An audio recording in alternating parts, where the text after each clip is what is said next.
Hello दोस्तों, नमस्कार। समृद्धि technical में आपका हृदय से स्वागत है। दोस्तों, आज हम कुछ इम्पॉर्टेंट क्वेश्चन के बारे में चर्चा करेंगे। और ये जो क्वेश्चन है, ये सभी क्वेश्चन एंटी करोजन ट्रीटमेंट और सरफेस फिनिश में से लिया गया है। इसलिए आपको ये सभी क्वेश्चन को देखना चाहिए और ध्यान से देखना चाहिए और अंत तक देखना चाहिए। ये बहुत इम्पॉर्टेंट क्वेश्चन है। तो दोस्तों, चलिए अब हम शुरू करते हैं। हमारा क्वेश्चन नंबर 21, ये हमारा 1 नंबर क्वेश्चन है। तो दोस्तों, ये रहा हमारा पहला क्वेश्चन। तो ये क्वेश्चन जो है, देखिए, सुपर फिनिशिंग प्रक्रम में व्यास पर स्टॉक को निम्न तक हटाई जा सकता है। तो दोस्तों, यहाँ आपको बताना है कि सुपर फिनिशिंग प्रक्रम के द्वारा कितना धातु हटाने की अनुमति दी जाती है, या कितना धातु हटा सकते हैं। तो दोस्तों, इसका ऑप्शन देखिए। ऑप्शन नंबर डायरेक्ट सी को ध्यान दीजिए, क्योंकि मैं आपको आंसर बताऊंगा तो समय की बचत होगी। ऑप्शन नंबर सी जो है, इसका सही आंसर है, और ये है 0.005 से 0.025 मिलीमीटर। ओके दोस्तों, तो ये क्वेश्चन का आंसर जो है वो है सी नंबर। इसके जो व्यास है उसमें से 0.005 से 0.025 मिलीमीटर धातु हटाने की अनुमति देते हैं। ओके दोस्तों, अब हम क्वेश्चन नंबर 22 को देखते हैं। स्टैंपिंग द्वारा बने पुर्जों की फिनिशिंग की जाती है। दोस्तों, यहाँ आपको स्टैंपिंग क्या होता है ये आपको जानना जरूरी है। स्टैंपिंग मतलब होता है कोर स्टैंपिंग। कोर क्या है? आपने मोटर या जनरेटर हो या ट्रांसफार्मर में देखे होंगे, उसके अंदर इस प्रकार से सिलिकॉन स्टील के आई इस प्रकार से आपको अलग अलग आकार के शीट मिलते हैं, जो कि सिलिकॉन स्टील का बना होता है। इसे स्टैंपिंग के नाम से जाना जाता है। तो सवाल आता है कि यदि उसमें से आप उससे बने पुर्जे की स्टैंपिंग के जो पुर्जे बनते हैं वो पुर्जे की फिनिशिंग करनी है, तो आपको कौन सा मेथड का प्रयोग करना चाहिए। तो दोस्तों, मैं आपको यहाँ बताना चाहूँगा, पॉलिशिंग और वफिंग जो है ये सिर्फ एक चमकाने का मेथड होता है। इसमें क्या करते हैं कि एब्रेसिव पेस्ट को पार्ट्स के ऊपर लगाकर वफिंग टाइप के, एक जो आपने देखा होगा लेदर या ऊन के व्हील रहता है, लेदर या ऊन टाइप के व्हील रहता है, उसको उसके ऊपर चलाया जाता है। यदि आपने कार बाइकों में भी देखे होंगे, सर्विस सेंटर वाले वफिंग करते हैं चमकाने के लिए। तो दोस्तों, ये दोनों नहीं होगा, जबकि इसका सही आंसर होगा टम्बलिंग। ठीक है, टम्बलिंग क्या करते हैं कि पार्ट्स को ड्रम के अंदर रख के ये एक प्रक्रिया करते हैं, और इससे स्टैंपिंग वगैरह से बने जो जॉब रहते हैं उसकी फिनिशिंग आ जाती है। ठीक है दोस्तों, क्योंकि ये पूरे पार्ट्स के पूरे गहराई तक के जैसे भी प्रोफाइल हो पार्ट का, उसके अंदर तक के स्मूथनेस या फिनिशिंग कर देती है। तो ये है इसका सही आंसर सी। अब हम क्वेश्चन नंबर 23 को देखते हैं। होनिंग के लिए निम्न में से कौन सा कटिंग फ्लूइड्स प्रयोग नहीं किया जाता? यहाँ आपको ध्यान देना है, नहीं लिखा हुआ है। तो दोस्तों, होनिंग के लिए हमेशा याद रखना है कि जो भी लुब्रिकेशन आप यूज कर रहे हैं वो ज़्यादा गाढ़ा नहीं होना चाहिए, पतले लुब्रिकेशन होना चाहिए, क्योंकि एक घूमता हुआ प्रोसेस रहता है, और इसमें ज़्यादा आप यदि गाढ़ा लुब्रिकेंट डाल देंगे तो फिर वो उसकी एक्यूरेसी में प्रभाव पड़ता है और एक्यूरेसी ख़राब होता है। इसलिए आपको ना तो ग्रीस डालना है, ना ही इससे रिलेटेड कोई चीज़ डालना है। तो आपको क्या डालना है? डीजल डालना है, आप तारपीन डाल सकते हैं, इस प्रकार से चीज़ डाल सकते हैं, पर कोमल ग्रीस नहीं डालना है आपको। ठीक है, ये सॉफ्ट ग्रीस को नहीं डालना है। तो ऑप्शन नंबर ए इसका सही आंसर है। अब हम क्वेश्चन नंबर 24 को देखते हैं। लैपिंग प्लेट में ग्रूव बने होते हैं। तो दोस्तों, आपने लैपिंग प्लेट देखे होंगे, यदि नहीं देखे तो कोई बात नहीं। लैपिंग प्लेट इस प्रकार से होते हैं, प्लेट है ये, इसमें इस प्रकार से ग्रूव बने होते हैं। ठीक है, ये यदि प्लेट लैप होगा तो इस प्रकार से होगा, यदि ग्रुप वाला होगा तो इसके पूरी परिधि पर इस प्रकार से ग्रुप बने होंगे। तो ये क्यों बने होते हैं ये आपको बताना है। मेटल चिप को इकट्ठा करने के लिए नहीं, घर्षण को कम करने के लिए ये भी नहीं, लैपिंग पेस्ट को ठहरने के लिए। ये दोस्तों सही है। क्यों? क्योंकि ये लैपिंग पेस्ट को ठहरने के लिए ही तो बनाया जाता है, ताकि लैपिंग पेस्ट उसके अंदर भरा हुआ रहे, और जब जब थोड़ा सा लुब्रिकेशन करेंगे तो उसमें से निकलेगा और पूरे पार्ट्स में लैपिंग होता रहेगा। ठीक है, तो इसका सही आंसर जो होगा वो सी होगा। अब आप क्वेश्चन नंबर 25 को देखिए। रब ग्रेड के लैब की परिशुद्धता रखी जाती है। ये क्वेश्चन दोस्तों बहुत इंपॉर्टेंट है और कई बार एग्जाम में आ भी चुका है कि रब ग्रेड के जो लैब बनाते हैं उसकी परिशुद्धता कितनी रखी जाती है। तो इसका जो आंसर सही आंसर होगा 0.02 मिलीमीटर। ठीक है दोस्तों, ये इसका सही आंसर होगा ये रब काम के लिए। और अगला क्वेश्चन देखिए, क्वेश्चन नंबर 26। एक परिशुद्ध सतह की किस विधि द्वारा अच्छी फिनिशिंग की जाती है। अर्थात दोस्तों, यदि कोई परिशुद्ध सरफेस बनाना है तो इसमें से कौन सा प्रक्रिया आप करेंगे कि पार्ट्स की सतह पर या पार्ट्स की इंटरनल डाया पर अच्छी फिनिशिंग प्राप्त होगी। तो देखिए, रीमिंग से फिनिशिंग करते पर होनिंग की तुलना में तो नहीं होता है ना। तो सबसे देखिए, रीमिंग, बोरिंग, फाइलिंग और होनिंग। तो दोस्तों, होनिंग जो है ये बहुत ही अच्छी एक्यूरेसी के साथ कर सकते हैं और इसमें से सबसे अच्छा जो है वो होनिंग है। ठीक है, तो ऑप्शन नंबर सी इसका सही आंसर है। अब अगला क्वेश्चन देखिए, क्वेश्चन नंबर 27 को देखिए। 1 माइक्रोन इंच का मान होता है। दोस्तों, 1 माइक्रो इंच बराबर से होता है 0.0000001 इंच। अर्थात यहाँ पर पॉइंट के बाद 1 2 3 4 5 और इसके बाद 1, ये ध्यान आपको रखना है। ठीक है, तो ऑप्शन नंबर 20 का सही आंसर है। ये एग्ज़ाम में बहुत बार आ चुका है और आते ही रहता है। तो अब अगला क्वेश्चन देखिए, 28 नंबर क्वेश्चन। किसी कार्य सतह पर जो महीन विषमताएं होती है उसे क्या कहते हैं। तो दोस्तों, यहाँ देखिए, रफनेस, वेवीनेस, फ्लैंज या प्रोफाइल, इस सभी के बारे में यदि बात करें तो जो महीन विषमताएं होती है उसे रफनेस के नाम से जाना जाते हैं। ठीक है, और जो ज़्यादा गहरा हो जाता है, जब ये बड़े बड़े आकार के हो जाते हैं तो उसको बेवीनेस कहते हैं। फ्लैंज, टूल की दिशा को फ्लैंज कहते हैं। वो किस प्रकार से कटिंग कर रहा है, स्ट्रेट हो रहा है, पैरेलल हो रहा है, लंबवत हो रहा है, इस प्रकार से इसे फ्लैंज कहते हैं। और प्रोफाइल, जॉब के आकार को प्रोफाइल कहते हैं। तो इसका आंसर क्या होना चाहिए, रफनेस होना चाहिए। ठीक है दोस्तों, महीन विषमता को रफनेस कहते हैं। अब अगला क्वेश्चन देखिए, 29 नंबर। निम्न में से सरफेस फिनिश को माइक्रोन की परिशुद्धता में मापने के लिए सहायक उपकरण क्या है। दोस्तों, यहाँ आपको ध्यान देना है। इसने ये बोला है कि आपको तुलना नहीं करना है, आपको मापना है, सरफेस फिनिश के माइक्रोन की शुद्धता में मापना है, ये चीज़ आपको ध्यान देना है। तो यहाँ पे देखिए, ऑप्टिकल विधि द्वारा। तो ऑप्टिकल विधि क्या, एक प्रकार के देखने का मेथड होता है। तो देखना नहीं है अपने को, तुलना भी नहीं करना है, छू के भी नहीं देखना है, स्पष्ट मतलब छूना।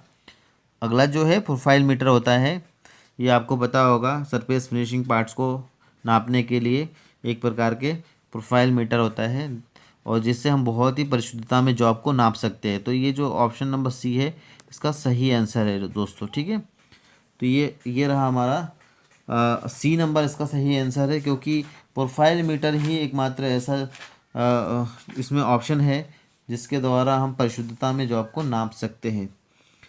और कैलिब्रेटेड ब्लॉक के बारे में आपको बता दूं, कैलिब्रेटेड ब्लॉक मतलब होता है कि एक जैसे स्पीड लेवल होता है उसी प्रकार से कैलिब्रेटेड ब्लॉक होता है जिसके द्वारा हम जॉब के जो अलाइनमेंट करते हैं उस समय इसको प्रयोग करते हैं और जॉब के समतलता को भी हम चेक कर सकते हैं। तो ये हमारा ऑप्शन नंबर सी इसका सही आंसर है। अब अगला क्वेश्चन देखिए दोस्तों, क्वेश्चन नंबर 30। 80 माइक्रोन से अधिक शुद्धता, ये देखिए, 80 माइक्रोन से अधिक शुद्धता के लिए आकृति का प्रयोग किया जाता है। दोस्तों, जैसे जैसे माइक्रोन बढ़ता जाता है वैसे वैसे उसकी जॉब की एक्यूरेसी भी कम होता जाता है। ये जो आपको सैम्बल दिख रहा है ऑप्शन नंबर डी में, ये डी नंबर ऑप्शन का है एक्चुअली, ये बी सी और डी, ये डी नंबर ऑप्शन है। और इसमें जो आपको सैम्बल दिख रहा है ये बताता है कि किसी भी जॉब के ऊपरी फेस जो है वो फोर्जिंग किया हुआ सरफेस है। फोर्जिंग में सरफेस में एक्यूरेसी अच्छा नहीं होता है, 80 माइक्रोन से अधिक होता है, इसलिए ऑप्शन नंबर डी इसका सही आंसर है। ठीक है दोस्तों, 80 माइक्रोन से अधिक। अगला क्वेश्चन देखिए, क्वेश्चन नंबर 31। बेट होनिंग के लिए ग्रेन साइज रखा जाता है। बेट होनिंग क्या है दोस्तों, बेट मतलब होता है गीला, होनिंग मतलब होता है होन करना, और उसके लिए आपको एब्रेसिव कंट सिलेक्टेड होना चाहिए। कितना रखना चाहिए आपको, तो वो आपको बताना है। तो दोस्तों, यहाँ पे आपको एब्रेसिव कंट जो है वो 120 से लेकर 300 नंबर के बीच होना चाहिए। इससे क्या होता है, जब आप इस एब्रेसिव ग्रेड का प्रयोग करते हैं तो एक्यूरेसी बहुत अच्छी बनती है, शुद्धता पार्ट्स की परिशुद्धता बहुत अच्छी आती है, इसलिए आपको ऑप्शन नंबर सी के साथ जाना है और ये सही आंसर है। ठीक है, अब हम क्वेश्चन नंबर 32 को देखते हैं। कास्ट आयरन जॉब की होनिंग के लिए, जॉब कौन सा मेटल का है? Cast iron. क्या करनी है? होनिंग करनी है। एब्रेसिव जो होनिंग टूल्स है, होनिंग टूल क्या होता है? होन या होनिंग स्टिक, तो वो कौन सा मेटल का बना होना चाहिए? तो दोस्तों यहाँ पर मैं आपको बता दूं कि डायमंड, एल्यूमिनियम ऑक्साइड और बोरन, इसका प्रयोग नहीं किया जाता है कास्ट आयरन में। तो प्रयोग किसका किया जाता है? सिलिकॉन कार्बाइड का। तो ऑप्शन नंबर सी इसका सही आंसर है। अब क्वेश्चन नंबर 33 को देखिए। नॉन फेरस मेटल की होनिंग के लिए, दोस्तों यहाँ नॉन फेरस और कास्ट आयरन दोनों सेम सेम होनिंग स्टिक का या होन का प्रयोग किया जाता है। ठीक है, नॉन फेरस की होनिंग के लिए एब्रेसिव होनिंग टूल कौन सा प्रयोग करना है? तो ये भी आपको सिलिकॉन कार्बाइड का प्रयोग करना है। इस प्रकार से 32 और 33 का एक ही होगा, सिलिकॉन कार्बाइड। ओके दोस्तों, चलिए दोस्तों क्वेश्चन नंबर 34 को देखिए। निम्नलिखित में से किसका होनिंग प्रक्रिया में प्रयोग किया जाता है? ये जो किसका है, इसका मतलब कौन सा पदार्थ का, इसमें कौन सा, ये जो चार ऑप्शन है इसमें आपको बताना है कि होनिंग स्टिक में क्या क्या रहता है। ध्यान से देखिए आप। एब्रेसिव युक्त घोल नहीं, ये एब्रेसिव युक्त घोल आप लेपिंग में बोल सकते हो। पीसने का पहिया, ये जो है ग्राइंडिंग बिल, ये भी नहीं होता है। कार्बाइड युक्त उपकरण, ये भी नहीं होता है। तो होता क्या है? एब्रेसिव युक्त छड़ी। एब्रेसिव युक्त छड़ी मतलब क्या होता है दोस्तों, मैं आपको अच्छे से इसका थोड़ा डिटेल कर दूं।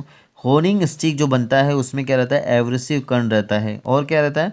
उसमें बॉन्ड रहता है। ये दोनों को मिलाकर, बॉन्ड लगभग 15 से 30% के बीच रहता है, उसको मिलाकर फिर एक स्टिक बनाते हैं। जैसे आइसक्रीम कुल्फी होता है ना, उस प्रकार से होता है ये। और इसका प्रयोग हम फिर स्टिक के रूप में करते हैं, घूमते हुए इसका प्रयोग किया जाता है और रेसिप्रोकेटिंग मोशन भी देते हैं। इसके बारे में हम चर्चा कर चुके हैं।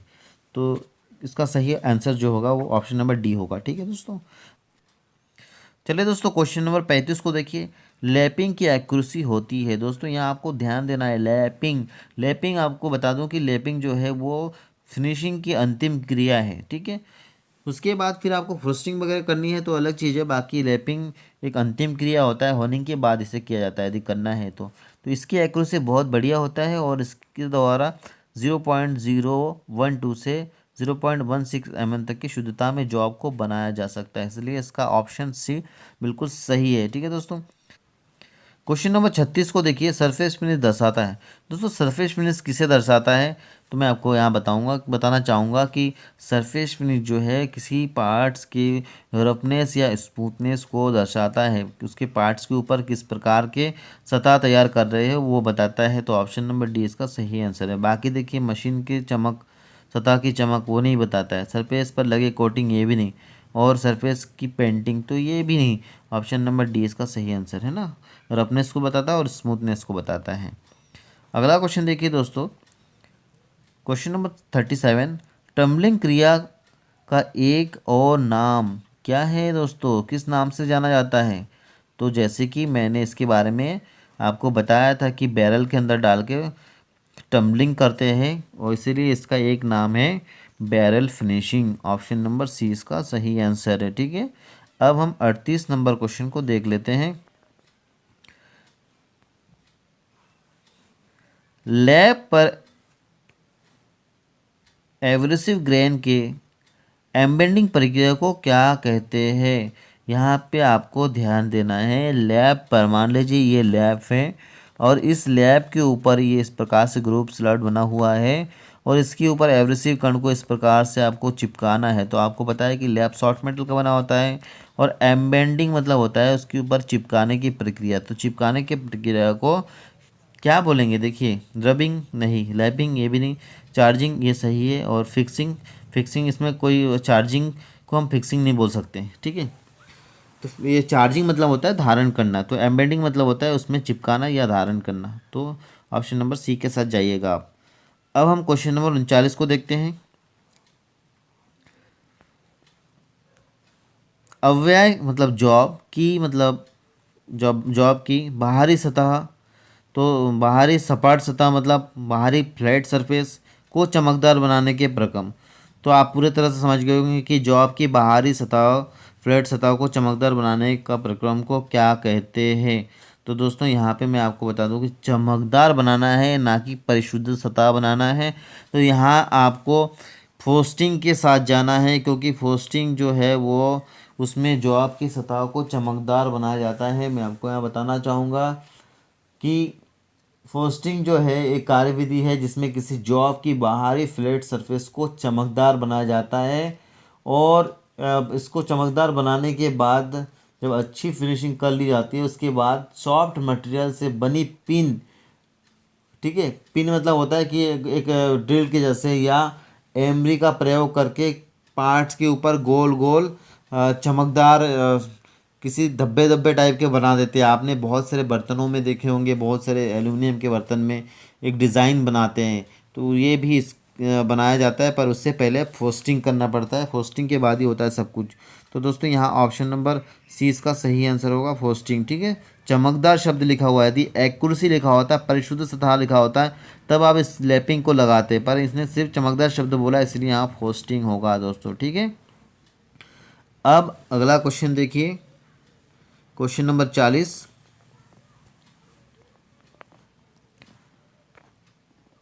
लैब पर अवघर्षी कण के अंतर्निवेश के प्रक्रम को क्या कहते हैं? तो दोस्तों यहाँ पे आपको भी वही चीज़ ध्यान देना है। क्वेश्चन को सिर्फ घुमा दिया गया है, क्वेश्चन को सिर्फ घुमा दिया गया है। ये भी वही क्वेश्चन है जो आपने अभी जस्ट 1 मिनट पहले देखा था। लैब पर अवघर्षी कण मतलब लैब तो आप समझ ही गए, अवघर्षी मतलब एब्रेसिव कण, अंतर्निवेश मतलब धारण करना, के प्रक्रम मतलब प्रक्रिया को क्या कहते हैं? तो दोस्तों यहाँ देखिए, रगड़, अनुलेपन, बंधन और आवेशन। तो दोस्तों यहाँ ऑप्शन नंबर जो डी है ना दोस्तों, ये आवेशन, ये आवेशन का मतलब होता है चार्जिंग। क्या होता है? चार्जिंग। ठीक है, तो आपको ध्यान देना है कि लैब के ऊपर एब्रेसिव कण को चिपकाने की विधि को क्या कहते हैं? तो आपको ध्यान रखना है कि आवेशन को चार्जिंग कहते हैं। वैसे तो आपको इंग्लिश लैंग्वेज भी मिल जाएगा, इसलिए आपको यहाँ पर डी के साथ जाना है, आपको गलती बिल्कुल भी नहीं करना है। तो दोस्तों ये हमने 20 क्वेश्चन को देखा, इसके बाद हम पार्ट सी निकालेंगे, क्योंकि ज़्यादा लंबा वीडियो बनाना ठीक नहीं है। 20 क्वेश्चन को दिया है और जस्ट इसके अगला वीडियो में और आगे का क्वेश्चन हम देखेंगे। तो दोस्तों ये वीडियो आपको कैसा लगा मुझे ज़रूर बताइएगा, और यदि आपको पसंद आया हो तो लाइक, शेयर और सब्सक्राइब कर देना, और बेल आइकॉन के बटन को ज़रूर दबाना दोस्तों, क्योंकि बेल को दबाने से आपको पता चलेगा कि सर ने वीडियो डाला है। ठीक है, तो इस प्रकार से आप हमारे साथ जुड़े रहिए और हमारे चैनल समृद्धि टेक्निकल के साथ जुड़े रहिए और देखते रहिए हमेशा हमारे चैनल को। Thank you for watching. और इसके बाद जो 41 है, 41 से हम आगे के वीडियो में देखेंगे।